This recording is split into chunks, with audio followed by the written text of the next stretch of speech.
이제 교회 세속화 문제, 이번 시간은 이제 꿈에 대해서 한번 얘기를 해보려고 그래요. 특히 이제 뭐 요셉의 꿈, 뭐 꿈꾸는 요셉. 보통 이제 그 꿈에 대한 설교를 할 때 이제 주요 주제를 많이 쓰지 않습니까? 이제 요셉처럼 뭐 꿈을 꾸면은 하나님이 뭐 기적을 베풀어 주시고, 꿈을 크게 꾸면 뭐 성공한다. 꿈을 크게 꾸면은 뭐 높은 자리에 올라간다.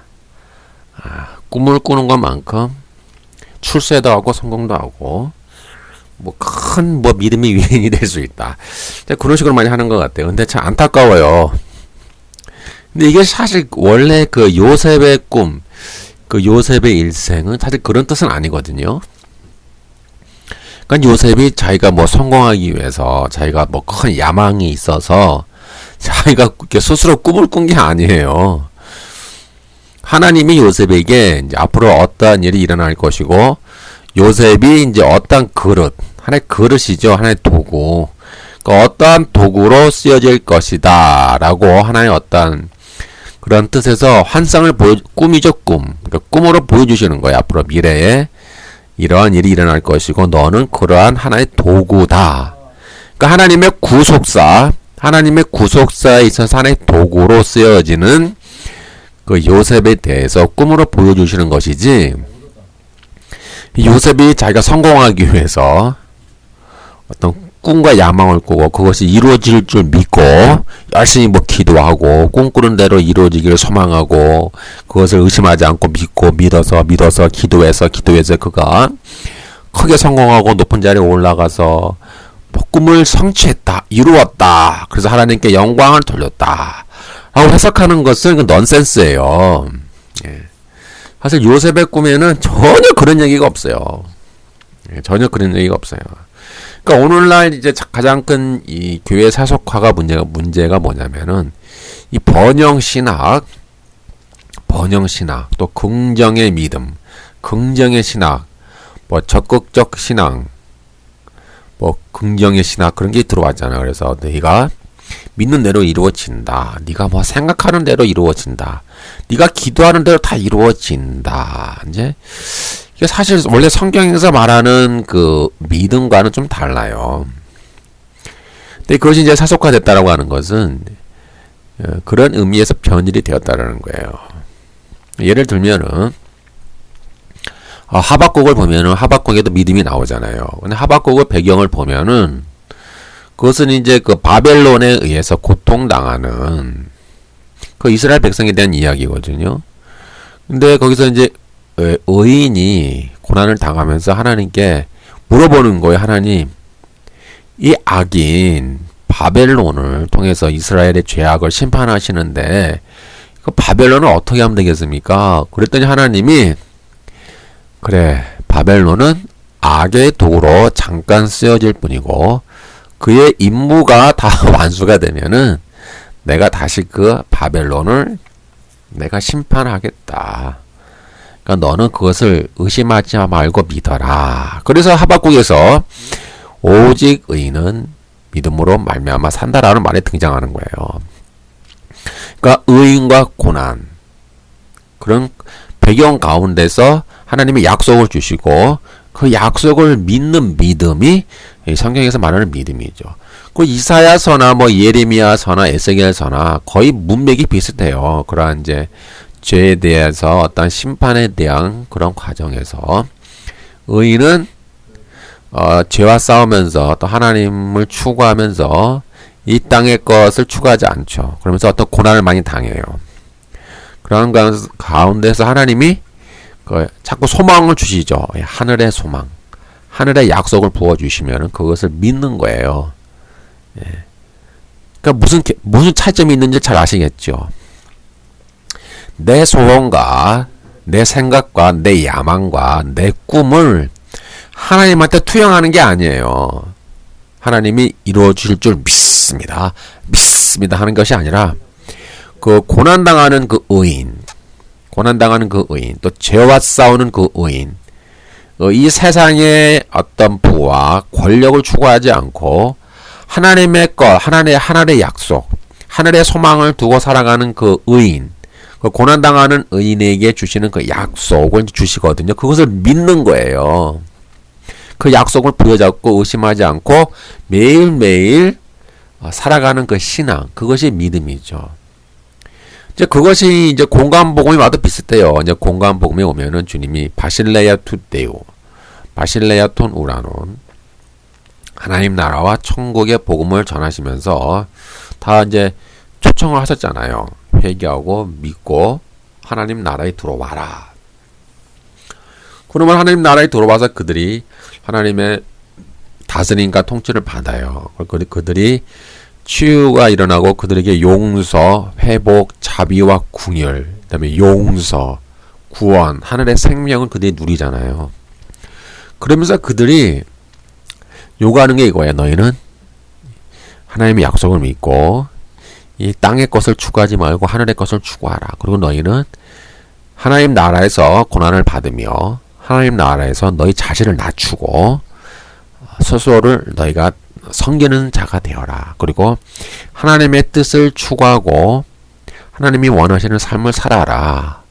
라고 주심으로 그러한 약속 가운데서 하늘의 소망을 부어주세요. 그것을 믿는 거예요. 그것을 믿는 것이 이제 공감복음에도 쭉 나오고 있죠. 여러분들이 뭐 요한복음에 봐도 요한복음 16장에 보면 나와 있잖아요. 너희가 세상에서 환난을 당하나 담대하라. 내가 세상을 이겼노라. 그런 맥락이에요. 같은 맥락이고, 그리고 로마서 5장이나 8장에 보면은 너희가 하나님의 아들이고 너희가 성령을 받아서 하나님의 아들이고 상속자가 되었으면은 너희가 이 땅에서 마땅히 고난을 받아야 할 것이니라. 그런 말씀이 많이 있죠. 그런 이제 고난당하는 의인에게 주시는 그 하늘의 소망, 하늘의 약속을 믿는 것, 믿고 의심하지 않는 것, 그것이 믿음이고 그것이 하나님이 원하시는 신앙의 방향이에요. 그렇게 해도 그렇게 나와요. 여러분들이 잘 아시는 히브리서도 보세요. 히브리서 12장에 가면은 수많은 이제 구약의 믿음의 위인들이 나오는데, 뭐 아브라함부터 해서 뭐 이삭, 야곱, 뭐 모세부터 해서 이름이 알려지지 않는 그런 수많은 사람들까지 보면은 그들의 공통점은 이거예요. 이 땅에서 그들이 부와 권력과 모든 좋은 것을 누릴 수 있음에도 불구하고 그것을 포기하는 거예요. 포기하고 하나님의 가치, 하늘의 것에 소망을 두고 그들은 고난을 받아요. 그러니까 하나님 나라를 위하여, 하나님을 위하여, 하늘의 소망을 위하여 그들은 고난을 당하기 때문에 하나님이 그들에게 약속을 주시는 거예요. 언약을 맺으시고 그들에게 자꾸 하늘의 소망과 약속을 주시는 거예요. 그리고 그 약속을 그들은 믿었어요. 그 약속이 이루어질 줄 믿고 그 약속이 이루어질 줄 소망하고 그 약속이 이루어질 줄 믿고 그들은 고난 가운데서 살아간 의인이었어요. 의인. 이것이 전반적으로 구약이나 신약이나 그런 맥락에서 주어져요.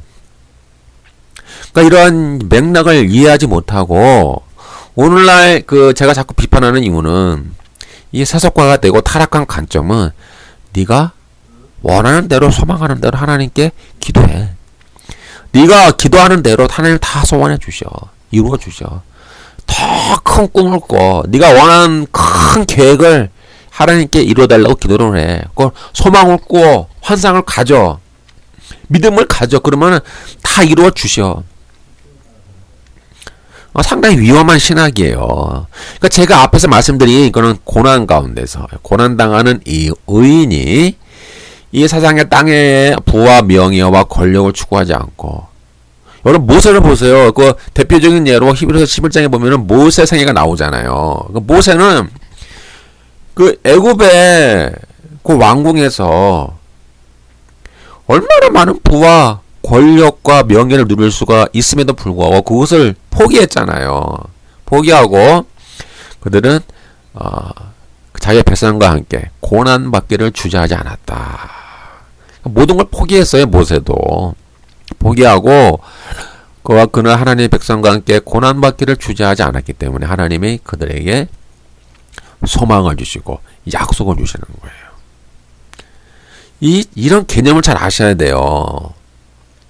이런 문맥을 모르고요.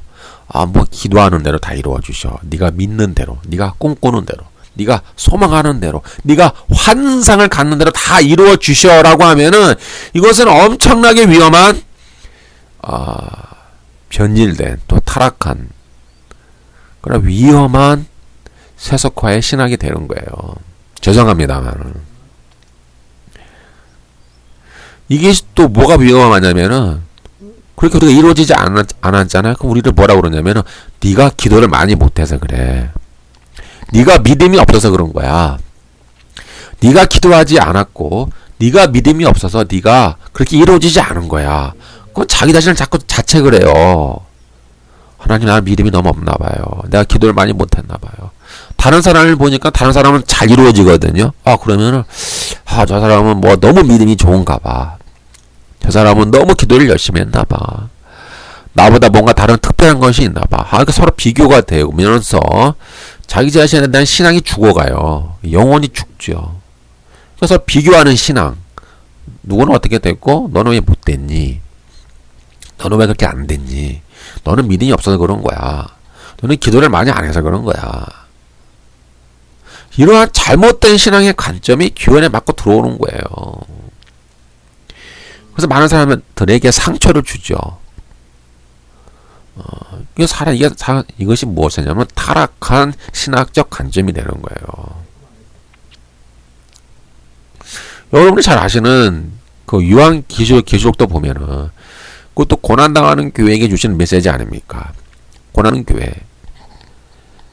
순교당하는 교회에게 주시는 메시지가 요한계시록의 메시지예요. 그런 가운데서 주님이 약속을 주시는 거예요. 너희는 이기는 자가 되라. 사탄과 싸워서 이기고 죄와 싸워서 이기고 짐승과 싸워서 이겨라. 바벨론과 싸워서 이겨라. 이겨라. 그러면은 내가 너에게 상을 주겠다. 내가 너에게 영원한 생명을 주겠다. 내가 너에게 생명나무의 어떤 기둥이 되게 하여 주겠다. 내 이마에 내 이름을 기록하여 주겠다. 이런 수많은 어떠한 약속들을 주시는 거예요. 그 약속을 이제 받아서 의심하지 않고 그런 고난을 이겨나가는 삶, 그것이 믿음인 거예요. 이런 배경을 이해하지 못하고 꿈꾸는 대로 다 이루어 주셔. 네가 기도하는 대로 다 이루어 주셔. 적극적인 사고, 긍정적인 사고, 번영의 신학, 번영의 사고, 그러한 아주 잘못된 관점이 교회 안에 많이 들어왔어요. 그렇게 해야만 교회가 부흥되고, 그렇게 해야만 출세할 수 있고, 그렇게 해야만 성공할 수 있다. 과연 그럴까요, 여러분? 아까 제가 말씀드린 성경을 잘 읽어보세요. 특히 여러분들이 힘드실 때에, 여러분들이 어려우실 때에 히브리서 11장을 읽어보세요. 히브리서 11장의 그 믿음의 위인들이 어떻게 살아가고 어떻게 그 고난을 이겨나가면서 하나님이 주신 그 약속을 부여잡고 그런 상황과 어려움을 이겨나갔는지를 여러분들이 읽어보시란 말이에요. 그러니까 오늘날 특히 이제 요셉의 꿈 같은 거, 이 타락한 가점에서 해석하잖아요. 큰 꿈을 꿔라. 하나님이 이루어 주신다. 요셉처럼 큰 믿음을 가져라. 요셉이 처음에 큰 믿음을 가졌나요? 그런 거 없어요. 요셉이 큰 꿈을 꿨나요? 안 꿨어요. 하나님이 꾸게 해주신 거예요. 너는 이러한 도구가 될 것이다. 이런 구속사의 도구가 될 것이다. 물론 그런 구속사의 도구가 되기 위해서 요셉은 많은 고난을 겪어야만 했어요. 그럼 저로 문맥을 이해하지 못하고 무조건 큰 꿈을 꿔 하나님이 성공하게 해주셔. 그것이 큰 믿음이야 라고 할 수 있는 착각의 믿음, 이 타락의 믿음들이 오늘날 너무나 교회를 병들게 하고 있다. 그래서 오늘은 제가 이 시간은 성경에서 말하는 특히 요셉의 꿈이 무슨 의미가 있는가를 한번 보려고 그래요. 요셉이 정말 꿈의 의미가 무엇인가를 우리가 잘 이해해야 되지 않겠습니까?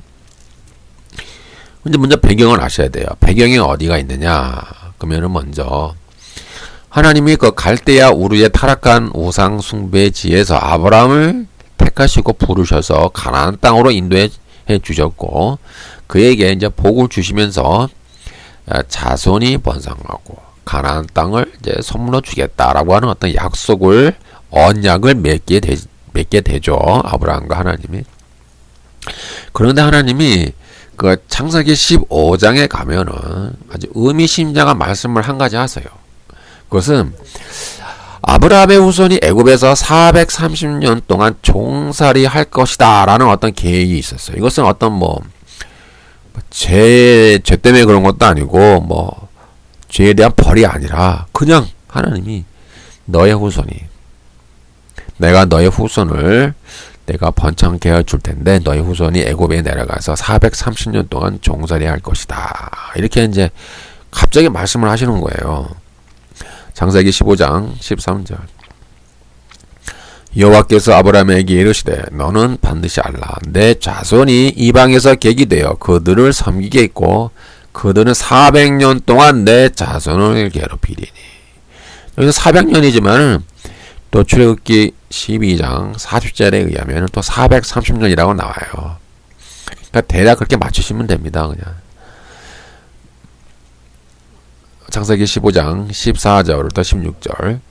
그들이 섬기는 나라를 내가 징벌할지며 그 후에 내 자손이 큰 재물을 이끌고 나오리라. 너는 장수하다가 평안히 조상에게로 돌아가 장사될 것이요 내 자손은 사례 만에 이 땅으로 돌아오리니 이는 아몬의 족속의 죄악이 아직 가득 차지 아니함이니라 하시더니. 또 이제 출애굽기 12장 41절. 430년이 끝나는 날에 여호와의 군대가 다 애굽 땅에서 나왔은지요. 상당히 의미심장한 얘기인데, 그러니까 이제 그 아브라함에게 이제 자손이 나오죠. 특히 이제 야곱의 이제 12자손이 나오는데요. 여기서 이제 이들이 이것이 이제 430년 동안 애굽에 내려가서 이들이 여호와의 군대가 되는 거예요. 그래서 이 출애굽기 12장 41절에 아주 의미심장한 단어가 나오는 거예요. 여호와의 군대다. 그러니까 엄청난 숫자로 이제 그 상륙하고 번성하게 된 거예요. 여호와의 군대다.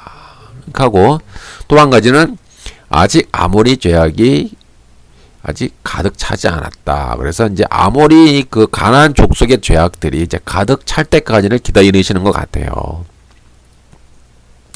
그래서 이제 여러 가지 의미가 있는 거죠. 그러니까 이제 하나님이 아브라함에게 후손에 대한 약속을 주시면서 그들이 왜 애굽 땅에 내려가서 왜 종살이를 해야만 했을까? 그들이 이제 애굽의 군대가 되기 위해서. 그리고 아직 아모리 족속, 그 가나안 족속의 죄악이 아직 관영하지 않아서 그들의 죄악이 가득 차면은 이제 그들의 죄악을 심판하면서 이제 가나안 땅을 이제 치고 들어가죠. 그러한 목적으로. 또는 이제 그 이스라엘 백성들이 가나안에서 이제 고생하며 살면서 그 어떤 하나님의 약속, 그 하나님의 언약에 대한 그런 갈망. 상당히 이것이 중요한 경험인 것 같아요. 왜냐면은 이제 이들이 가나안 땅에 들어가서 항상 하나님 하시는 말씀이 이거예요. 너는 애굽에서 너는 노예되었던 것을 잊지 마라. 너는 노예였었다. 그러므로 너희를 위해서 봉사하는 그 노예를 함부로 대하지 말아라. 그런 말씀도 많이 하시고, 너희는 애굽에서 너희는 노예로 살았고 어렵게 살았기 때문에 지금 너희와 함께 있는 그런 가난한 자, 과부, 객, 고아들, 그들을 너는 불쌍히 여겨라. 너희도 가나안 땅에서 예전에 그렇게 어렵게 살지 않았니? 이런 이제 그런 의미가 구약에 계속 등장합니다. 그러니까 그런 애굽에서의 그런 이스라엘 백성들의 경험이 그 하나님의 그 가르침, 그 율법, 그 하나님의 그런 어떤 교훈 속에 계속 등장해요. 너희는 이렇게 해야 된다. 너희는 자비를 베풀어야 된다. 너희는 궁유를 베풀어야 된다. 너희는 인색하지 말아라.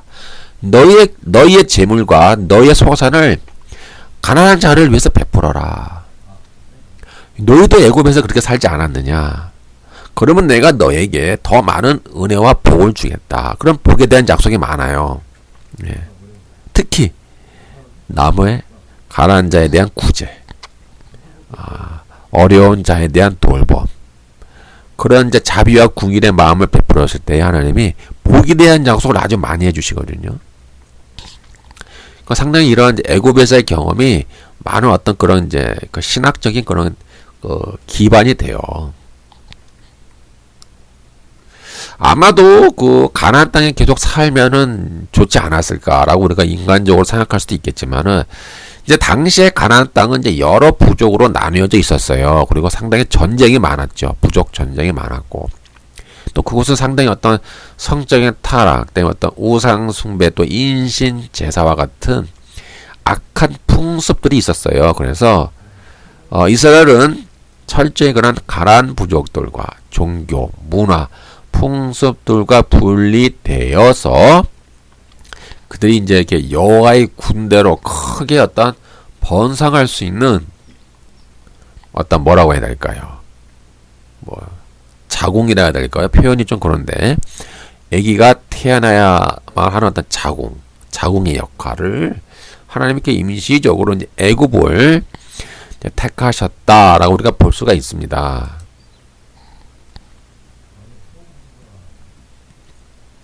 이러한 이유들을 보면은 이제 창세기 15장에 쭉 보면은 이제 이 가나안 족속의 딸 중에서 내 아들을 위하여 아내를 택하지 말아라 이런 말이 많이 나오죠.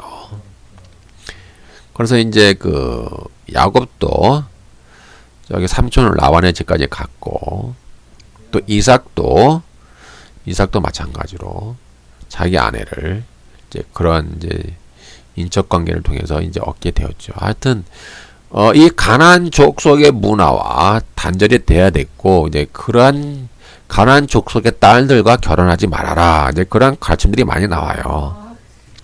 이제 그렇게 하기 위해서 임시적으로 이제 애굽 땅을 그 이스라엘 백성들의 거주지로 하나님이 삼았다라고 우리가 볼 수가 있는 거예요.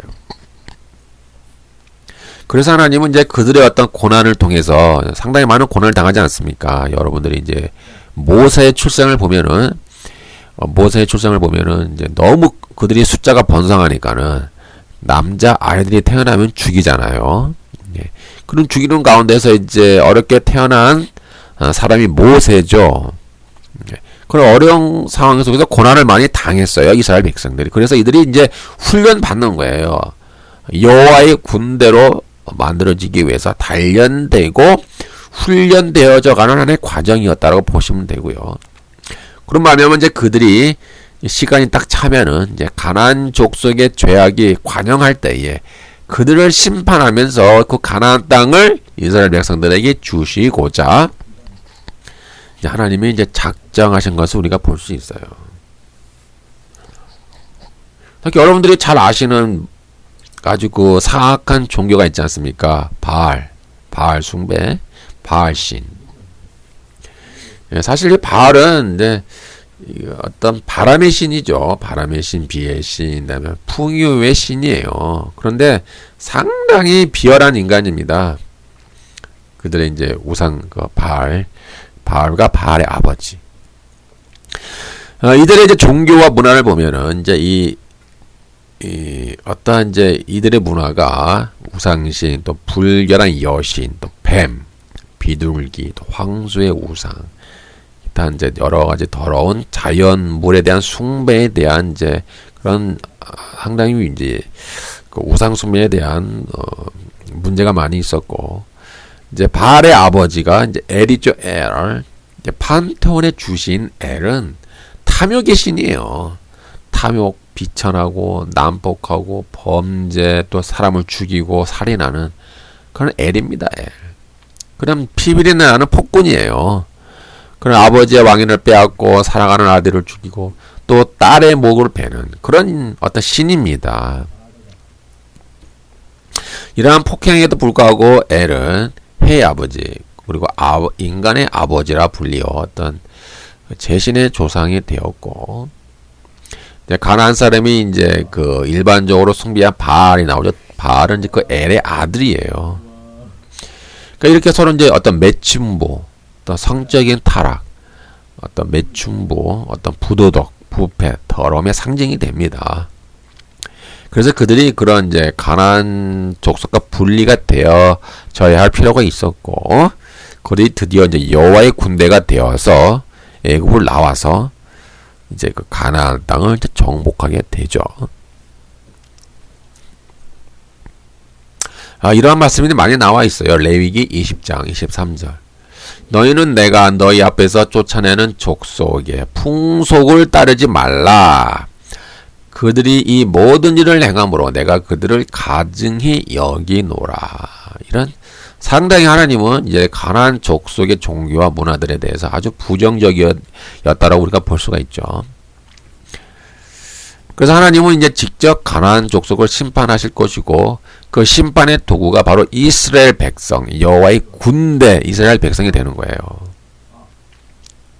그래서 드디어 이제 그때가 다가오죠. 드디어 이제 야곱의 아들 요셉이 돼서 그때가 오는 거예요.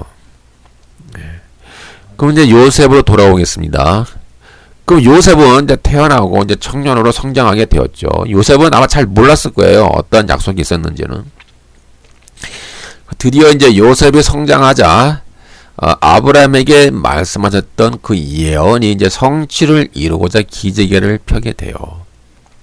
하나님은 특히 이제 이스라엘의 아들들 중에서 특별히 요셉을 택하고 자신의 계획을 이제 이루고자 하시죠. 우리는 왜 하나님이 요셉을 택하였는지는 자세한 이유는 잘 몰라요. 그것은 하나님의 어떤 주권적 작정과 섭리였다고 우리는 볼 수 있어요. 뭐 요셉이 특별히 믿음이 좋아서도 아니고요. 요셉에게 뭔가 특별한 것이 뭐 있어서도 아닌 것 같아요. 왜냐면 요셉은 보면은 또 이렇게 또 고자질을 많이 했죠. 성격이 좀 그런 것이 있었어요. 형들의 잘못을 아버지에게 가서 자꾸 이르고 말하고 고자질하는 그런 좀 그런 성격을 보면은 별로 그렇게 뭐 인간성은 그렇게 썩 좋은 것 같지는 않아요. 그런데 이제 하나님은 이제 이렇게 요셉을 택하시고 요셉에게 하나님의 작정과 계획을 이루시고자 그에게 꿈으로 힌트를 주시는 거예요. 이제 아브라함에게 약속한 그 언약대로 이제 애굽에 내려가기 위해서 바로 그 도구로 요셉이 선택되어지고 요셉이 그러한 이제 의미로서 꿈으로서 하나님 힌트를 주는 거예요. 그러니까 지금까지 요셉은 전혀 모르는 거예요. 꿈을 꿔도 이 꿈이 뭔지도 모르고 어떤 의미가 있는지도 모르고 앞으로 어떠한 일이 일어날지도 모르는 거예요. 이것은 결국은 요셉이 자기가 뭐 크게 꿈을 꿔서 어떤 뭐 야망이 있어서 자기가 어떤 스스로 계획을 세워서 자기가 어떤 스스로 어떤 소망을 갖고 그가 크게 되기 위해서 그가 꿈을 꾼 게 아니라는 얘기예요. 그가 스스로 꿈을 꾼 게 아니에요. 하나님이 그에게 꿈을 꾸게 하셔서 앞으로 어떠한 일이 일어날 것이다라고 하는 것을 계획을 조금씩 보여주시는 거예요. 그러니까 정작 요셉은 꿈을 꿔도 몰라요. 자기 자신은 무슨 의미인지도 모르는 거예요. 무슨 의미인지도 모르니까 형한테 자꾸 말하죠. 형, 나 꿈을 꿨어요. 여러분은 잘 아시는 것처럼 뭐 내 단은 일어서고 형들의 단은 내 단을 둘러서서 절하더이다. 그의 영들이 그에게 이르되 네가 참으로 우리의 왕이 되겠느냐 참으로 우리를 다스리겠느냐 하고 그의 꿈과 그의 말로 말미암아 그를 더욱 미워하더니 또 꿈을 꾸죠. 그의 영들에게 말하되 이르되 내가 또 꿈을 꾼 즉 해, 달, 별이 11별이 내게 절하더이다 하니라. 그러니까 그 전에도 그 요셉이 그 형들의 잘못을 고자질을 하기 때문에 그 형들로부터 시기와 미움을 원래부터 받았어요. 그런데 이 꿈을 꿔고 자꾸 얘기를 하잖아요. 그러니까 더 미움을 많이 받게 되죠. 아마 이 요셉은 뭐 자기를 향해서 절을 한다. 그럼 무슨 의미인지 잘 모르겠을 거예요. 왜 나한테 절을 하지? 어떤 의미가 있는 것이지? 잘 모르는 거예요. 모르고 그냥 꿈을 꾸는데 자꾸 형들한테 얘기를 하고 더 미움을 받는 것이죠. 이제 이런 말미암아 이제 요셉이 이제 애굽의 종으로 팔려가게 되는 이제 그런 이제 계기가 되는 것이죠. 이런 이제 요셉의 꿈을 꾼 것은 자기가 어떤 미래를 준비하고 큰 뜻을 품으며 크게 성공하고자 큰 믿음을 가지고 꿈을 꾼 것이 아니라는 것에 본질이 있어요. 요셉의 꿈은 아브라함에게 예언하신 그 약속이 이제 요셉을 통하여 성취할 때가 되었다라고 하는 힌트이고, 예언의 그 성취를 위해서 그 도구로서 요셉이 선택되었다는 뜻이었어요. 그래서 하나님은 요셉에게 그런 성취의 때가 왔음을 알리는 의미에서 꿈으로 알려주시는 것이지, 요셉이 뭐 스스로 원대한 포부와 희망을 가지고 크게 성공하기 위해서 그가 스스로가 절대 꿈을 꾼 게 아니에요. 그런데 오늘 설교를 들어보면 다 그러잖아요. 요셉처럼 꿈을 꾸세요. 성공할 수 있습니다. 요셉처럼 꿈을 꾸세요. 성공합니다. 기도가 다 이루어집니다. 소원이 성취가 됩니다. 그러니까 이런 어떤 구속사의 의미도 모르고 자꾸 잘못 설교한다는 것 자체가 문제가 많은 거예요. 근데 요셉은 사실 그 자기가 꿈을 꿔도 무슨 의미인지는 잘 몰랐던 것 같아요. 어떤 의미가 있는지, 앞으로 자기와 자기 형제들에게 어떤 의미가 있는지, 그리고 앞으로 이스라엘 민족이 어떻게 이루어질 것인지, 그러나 미래에 대해서 잘 몰랐겠죠.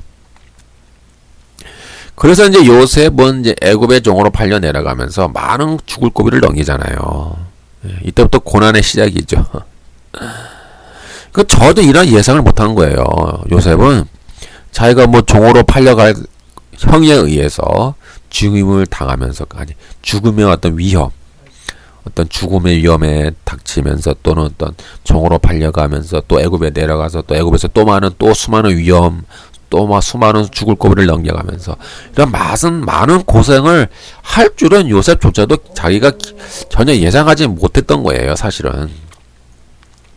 그러나 요셉은 이제 애굽에 내려가서 고생을 하면서 하나님의 은혜를 많이 체험하죠. 예. 그 어떤 하나님께서 그 요셉에게 그 꿈을 해석해 줄 수 있는 능력을 주심으로 말미암아, 하나님의 특별한 은총으로 말미암아, 요셉은 이제 자기 인생에 하나님이 이렇게 개입하고 있음을 점차적으로 느끼게 돼요. 그러니까 그 전까지는 몰랐어요. 이제 본격적으로 요셉은 하나님과 깊은 그 인격적 관계를 맺는 거예요. 그리고 하나님이 자기에게 어떠한 계획을 갖고 계시는지, 또 자기의 형들과 아버지와 모든 형제들에게 어떠한 계획을 가지고 계시는지를 요셉은 이제 하나씩 조금씩 이제 깨우쳐 가게 되죠. 이러한 과정은 쉽게 되는 과정은 아니었어요. 수많은 고생을 많이 했죠. 죽을 고비를 넘기고 수많은 위기를 넘기면서 그는 연단을 많이 받았어요. 그리고 그는 하나님을 체험하고 하나님을 아는 지식에서 자라갈 수 있게 되었죠. 그래서 그의 성품은 점차적으로 변하게 돼요. 그 예전에 그 형에 대해서 고자질하거나 형에 대한 어떤 그런 자만심이라고 할까요? 어떤 그런 약간 문제가 있는 것 부분에 대해서 요셉은 이제 다듬어지는 과정을 겪게 되죠. 이제 애굽왕 바로가 꿈을 꾸고 요셉이 그 하나님이 주신 능력으로 그 꿈을 해석함으로써 이제 실제적으로 바로 왕의 꿈들이 실제 현실적으로 성취되어 가며 풍년과 또 앞으로 닥칠 엄청난 기근을 경험하면서, 그리고 형제들이 이제 곡식을 사러 애굽에 내려온 것을 보면서 점차 하나님이 보여주신 그 꿈의 의미를 깨달아 가고 있었어요. 하나님이 나에 대해서, 또 우리 형제에 대해서 앞으로 이러한 계획을 갖고 계시는구나. 사실 이것은 귀중한 하나의 경험이었죠. 그래서 요셉은 그 곡식을 사러 온 형제들을 이렇게 시험하지 않습니까? 시험하는 과정에서 자신의 신분을 밝히고 눈물을 흘리면서 형제들을 용서를 해줘요. 복수하지 않잖아요. 그만큼 그는 하나님과의 깊은 체험 속에서 하나님의 은혜를 느껴가면서 그 체험하면서 그런 많이 인격이 변화된 거예요. 그리고 하나님의 계획을 그런 점차적으로 깨닫게 된 거예요. 그래서 그 요셉은 형제들의 미움과 형제들에 대한 미움, 또 자신이 애굽에 팔린 것의 그 배후에는 하나님의 어떤 큰 섭리와 어떤 계획, 작정이 있음을 그런 알려요, 형제들한테. 창세기 45, 7절, 8절. 하나님이 큰 구원으로 당신들의 생명을 보존하고 당신들의 후손을 세상에 두시려고 나를 당신들보다 먼저 보내셨나니 그런즉 나를 이루어 보내신 이는 당신들이 아니요 하나님이시라. 하나님이 나를 바로에게 아버지로 삼으시고 그 온 집의 주로 삼으심에 애굽 온 땅의 통치자로 삼으셨나이다. 이 고백하는 거 보세요. 그러니까 그 모든 배후에는 하나님께서 섭리하시고 하나님이 계획하셨음을 이 요셉은 깨닫는 거예요. 깨닫기 위해서 요셉은 수많은 고난을 그는 겪어야 됐어요. 아마도 10대 후반의 나이에 팔려가서 30살에 애굽의 총리가 될 때까지 그는 이 10대와 20대를 많은 어려움 속에서 그 고난 속에서 그는 하나님을 많이 체험하고 하나님의 계획을 그는 깨달아 가고 있었던 거예요. 그래서 그는 자기 형제들을 만나면서 형제들에게 복수하지 않고 오히려 자비로운 마음으로 그들을 용서할 수가 있었던 겁니다. 그래서 이러한 사건을 통하여 요셉은 이제 하나님이 자기에게 보여주신 꿈의 본질적 의미를 깨닫게 되는 거예요. 하나님 나에게 그때 꾸게 해주신 꿈의 의미가 이런 것이었구나. 이것은 내가 잘나서도 아니고 내가 형제들보다 높임을 받기 위해서도 아니고 하나님이 어떠한 구속의 계획 속에서 하나님이 나를 미리 택하여 미리 나를 보내셨구나. 이렇게 이 요셉은 깨달아 가고 있었던 거예요. 그래서 요셉이 그 큰 구원으로 당신들의 생명을 보존하고 당신들의 후손을 세상에 두시려고 나를 당신들보다 먼저 보내셨나이다. 이렇게 고백할 수 있었던 거예요.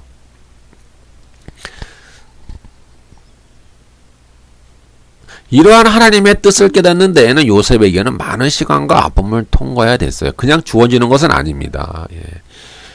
요셉이 종으로 팔렸을 때에 얼마나 형제를 미워하고 원망했을까요? 언제 죽을지 모르잖아요. 또 팔려가서 언제까지 살 수 있을까? 과연 거기서는 어떤 일들이 있었을까? 얼마나 두려웠을까요? 어쩌면 꼭 꿈을 자기에게 보여주신 하나님을 저주하고 하나님을 원망할 수도 있었을 거예요. 그리고 자신의 자신의 어떤 신세를 한탄했을 수도 있었을 거예요. 그 보디발의 아내에게 억울한 누명을 쓰고 감옥에 갇혔을 때, 나도 이제 죽는구나. 이렇게 언제 죽을 줄 모르는 그런 상황을 앞두고 얼마나 자신의 인생을 탄식했을까요, 요셉이? 우리도 그렇지 않습니까? 우리도 되다가 잘 안 될 때, 많은 문제들이 일어날 때 우리도 탄식하지 않습니까? 하나님, 왜 나에게 이러한 일이 일어나야 됩니까? 하나님은 정말 살아계신 분 맞나요? 하나님은 나를 버린 거 아닙니까? 우리는 이제 요셉이 얼마나 많은 눈물을 흘렸는지 우리는 잘 몰라요. 근데 아마 요셉은 많은 눈물을 흘렸을 겁니다. 이처럼 요셉은 하나님의 주권으로 선택되면서 하나님의 뜻을 성취하는 역사의 중심의 인물로 우뚝 섰지만 이렇게 그 과정은 순탄하지 않았어요. 그러나 하나님은 그 요셉에게 꿈을 해석하는 능력과 탁월한 행정 능력을 주시어 애굽의 총리의 자리에까지 오르게 하셨어요. 그것은 뭡니까?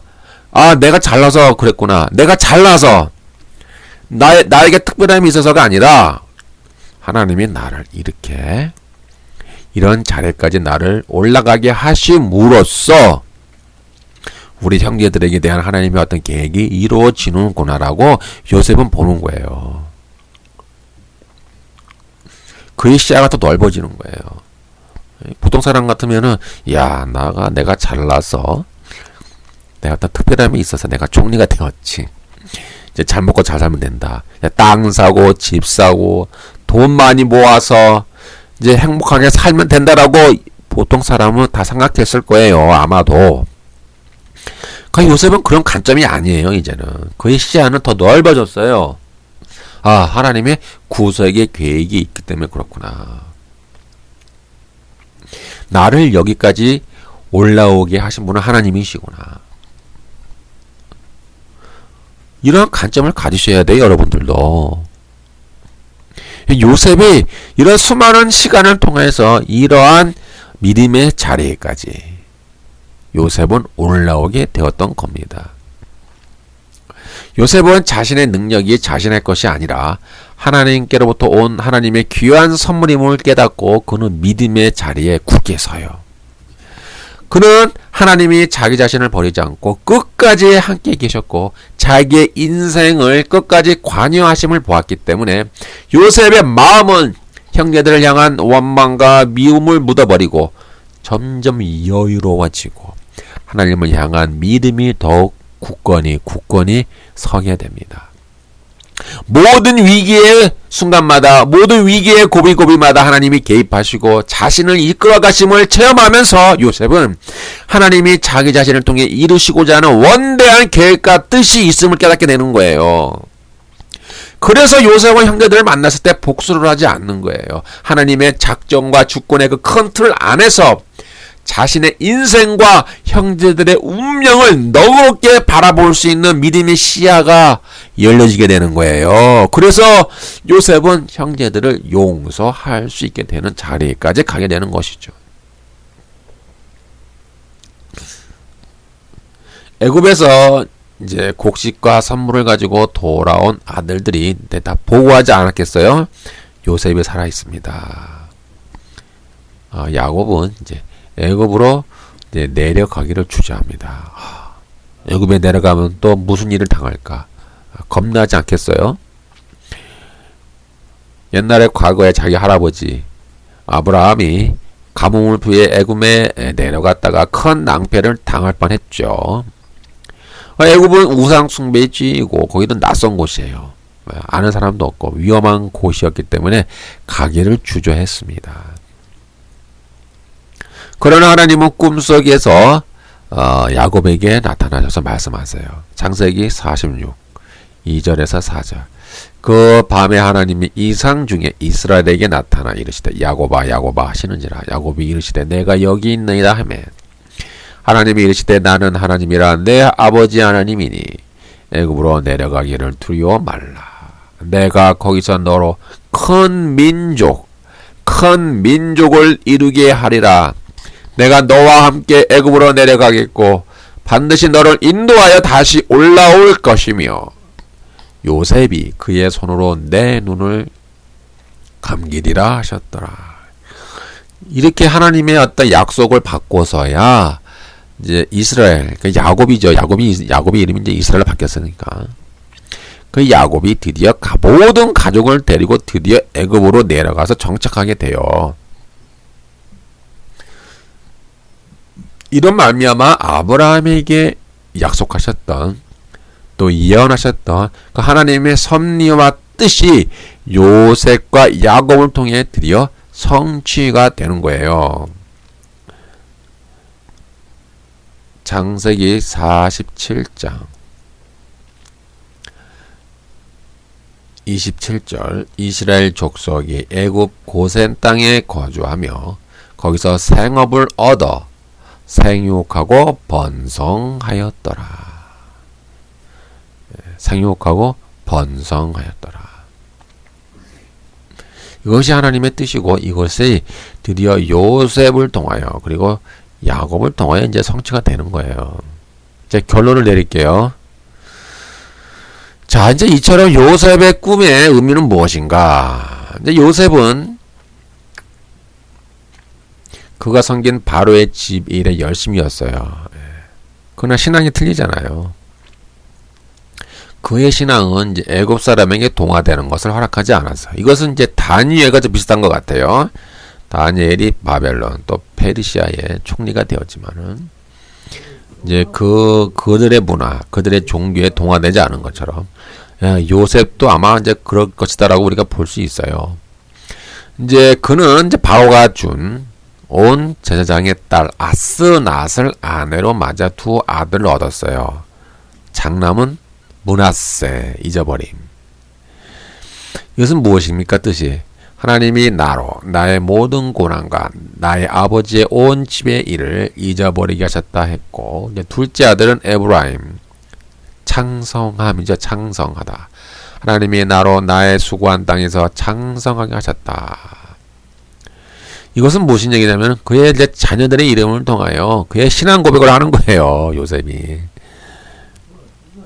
그는 이제 이방에 있으면서 홀로 자기 신앙의 순결을 지켰을 뿐만 아니라 부친의 전 종족, 자기의 어떤 형제, 그를 이제 고센에 격리된 땅에 정착시킴으로써 이제 이스라엘 민족 전체의 어떤 종교적 순결을 지키려고 했어요. 그리고 역경에서 또 불평하지 않고 조급하게 굴하지도 않고 유혹에서 의를 지키고 항상 그 놓여진 지위에서 직무에 충실했고 주인의 유익에 충성했고 자기들을 학대한 사람들의 죄를 용서했고 또 진심으로 그들을 사랑하고 화평을 이루었습니다. 그러니까 이제 이 요셉이 상당한 믿음의 사람이 된 거예요. 그러고는 자기 어떤 자기의 위치를 깨닫게 되었고 교만하지 않았죠. 자기의 신앙을 항상 붙들었어요. 신앙의 그 유산을 그는 붙잡았고. 따라서 이런 요셉의 꿈은 오늘날 뭐 교회에서 외치는 것처럼 뭐 큰 뜻과 큰 믿음을 또 큰 꿈을 꾸면 크게 성공한다는 의미가 아니에요. 큰 야망, 큰 꿈, 큰 환상은 나의 이기적인 욕망이고 하나님이 근원적으로 주시는 것과 차이가 다르잖아요. 내 소망과 내 꿈, 내 큰 환상이 하나님의 뜻인지도 모르고 하나님의 뜻에 맞는지도 모르잖아요. 그냥 무조건 내 생각대로 해주세요. 내 뜻대로 이루어지게 해주세요. 내 꿈대로 이루어지게 해주세요. 내 소원대로 성취가 되게 해주세요. 얼마나 문제가 많아요, 이것이. 그러니까 나의 야망과 나의 꿈과 나의 환상, 나의 성공에 하나님을 맞추고자 해요. 하나님에게 나를 맞춰야 되잖아요. 하나님의 그 뜻에 나를 맞추어서 요셉처럼 내가 변화돼야 된단 말이에요. 요셉처럼 그 고난 속에서 역경 속에서 나를 하나님께 맞추고 하나님을 통하여 내가 배우는 거예요. 요셉처럼 하나님의 뜻을 깨닫고 하나님의 계획을 배우고 믿음이 자라고 하나님을 경험하고 하나님을 체험하고 자기와 자기 형제들에 대한 하나님의 원대한 계획을 깨닫고 그런 믿음의 시야가 넓어졌죠. 이것이 우리에게 원하시는 하나님의 계획이에요. 그런데 우리는 그것을 모르고 그냥 계속 하나님 내 뜻 이루어질 줄 믿습니다. 내 계획 이루어질 줄 믿습니다. 내 큰 꿈, 내 소원 이루어질 줄 믿습니다. 그렇게 아무리 해봤자 무슨 의미가 있겠냐 말이에요. 네? 예수 이름으로 명하노니 이루어질지어다. 예수 이름으로 명하노니 이루어질지어다. 그렇게 명령하면 무언해요. 무슨 의미가 있냐고요. 여러분들이 변화되지 않는데 여러분들이 하나님의 계획에 맞춰서 여러분들이 변화되어서 여러분들이 하나님의 뜻에 맞게 변화되지 않는데 꿈과 소망과 내 계획이 무슨 의미가 있겠습니까?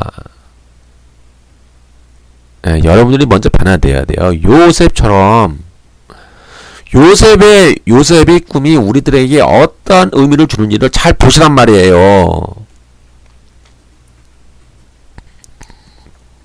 나의 야망, 나의 꿈, 나의 환상, 나의 성공에 하나님을 맞추고자 하는 것은 자기 개발의 모델, 적극적인 사고방식, 긍정적 사고, 긍정의 믿음에서 나온 것이에요. 이것은 성경적인 것이 아니고 상당히 인본주의적인 것이고 이것은 상당히 세속화된 관점이에요. 그런데 오늘날 많은 교회들이 이렇게 물들어가고 있다는 것이 참 안타깝습니다. 정말. 여러분들이 직접 성경을 펴서 읽으세요. 여러분들이 직접 성경을 펴서 하나님의 요셉에게 주실 그 꿈의 의미가 무엇인지를 묵상해 보시라 이 말이에요. 오늘날 이 얼마나 인본주의적 이런 설교, 인본주의적 관점, 인본주의적 발상들이 너무나 많이 교회 안에 퍼져 있는 거예요. 그래서 믿음의 의미를 몰라요. 믿음의 의미를. 이루어질 줄 믿습니다. 이루어질 줄 믿습니다. 그럼 그게 믿음인지 알아요. 착각은 자유죠. 진정한 믿음이라고 하는 것은 하나님의 생각과 하나님의 계획과 하나님의 뜻에 나의 생각과 나의 뜻을 맞추어서 나를 바꾸고 나를 변화시키는 거예요. 그것이 믿음이 되는 거예요. 이처럼 요셉은 아브라함 때부터 작정된 하나님의 계획을 위해 하나님의 주권으로 선택되었으며 하나님의 그 꿈을 통하여 요셉에게 하나님의 계획과 작정과 뜻을 보여주시고자 했어요.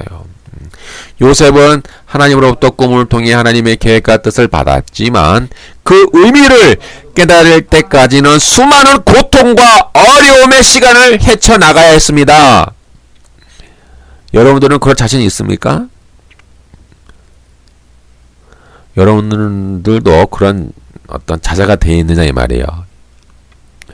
요셉은 하나님의 뜻과 계획이 자신을 통해 성취되는 것을 그는 믿음으로 받아들였는데 자신에게 다가올 죽음과 고비와 역경이 함께 온다는 것을 알고 그대로 받아들이고 그대로 수긍했어요. 만약에 여러분들에게 요셉처럼 여러분들을 통해서 하나님의 뜻이 성취가 되는데 여러분들에게 고통과 여러가지 죽음의 고비와 고난과 역경이 온다면 여러분들 어떻게 하실 겁니까? 받아들이겠어요? 아니면 거부하시겠어요? 요셉은 그것을 그대로 받아들였어요. 거부하지 않은 거예요. 그래서 요셉이 믿음의 사람이 되는 거예요. 요셉은 하나님의 계획과 주권적 뜻이 자기에게 이루어지는데 그냥 이루어지는 것이 아니라 고통과 어려움과 함께 온다는 것을 알면서도 그것을 거부하지 않고 그대로 복종하고 순종했어요. 그래서 요셉이 믿음의 사람이 되는 거예요. 요셉은 자신에게 다가온 그 고통을 원망하지 않고 그는 믿음으로 승화시켰습니다. 요셉은 자신에게 다가오는 고통을 통해 더욱 인격적으로 성숙해졌으며 하나님을 향한 믿음이 성장했어요. 이것이 요셉의 꿈에서 말하고자 하는 중요한 핵심이에요. 우리는 우리 자신을 통해 하나님의 계획과 주권적 뜻이 고통과 어려움과 함께 올 때에 그것을 받아들이겠습니까? 아니면 거부하겠습니까? 여러분은 어떻게 하겠습니까? 자신에게 고통과 역경이 다가올 때 하나님의 뜻이 나를 통해 이루어지니라 라는 믿음의 고백을 하겠습니까? 아니면 이 잔을 내게서 옮기십시오. 저는 그런 거 원하지 않습니다. 라고 거부하겠습니까?